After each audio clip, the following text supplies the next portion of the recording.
How to Lasso a Shark by William B. McMorris. Start as if you were going to build a big butterfly net.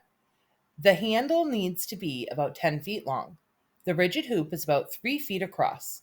Instead of a net, you string a noose around the inside of the hoop with spring clips. Now, if you are like Trevor Long, Associate Director of SeaWorld near Brisbane, Australia, you are ready to hunt sharks. Trevor gets a couple of friends, puts on his scuba gear, and takes his big hoop with the rope on it down 85 feet in the sea. The divers go to the place where a narrow channel about 30 feet deep cuts through a reef. At special times of the year, huge schools of little fish called plicards whirl through. They are followed by hungry yellowtail kingfish that are followed by hungry sharks. When a shark swims by, Trevor slips the hoop over the fish's head and jerks the rope tight.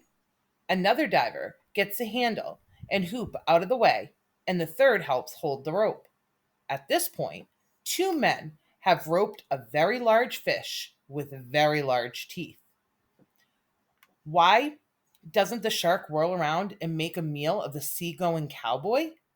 They almost always swim away, Trevor says. After a battle of about 20 minutes, the shark usually gives up. The fish blows out some air bubbles and goes limp. This is a sign it is safe to bring it to the surface. If the fish is brought up too quickly, a sudden change in pressure may kill it. When they get to the top, they get more life, Trevor warns. They bite the motors, the boat, and anything else that comes in contact.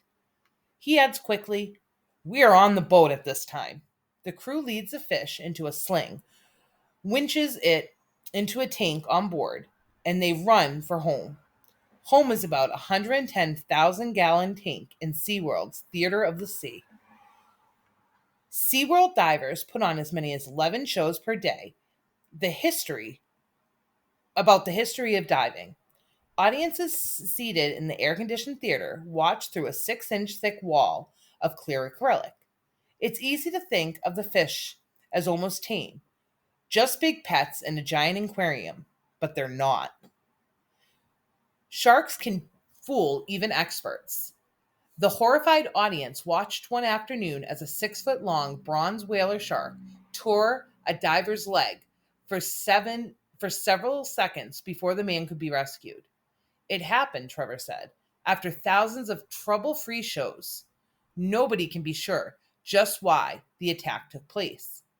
The diver lived, the fish was replaced, but bronze whalers are watched very carefully anytime a man is in the water. Trevor credits the Boy Scouts for helping him in his career. Our Scoutmaster let us solve all kinds of outdoor living problems by ourselves. He also insisted we be good with knots. I've applied both skills many times above and beneath the water. These skills are especially useful when he sets up the loop of a rope that lassos sharks.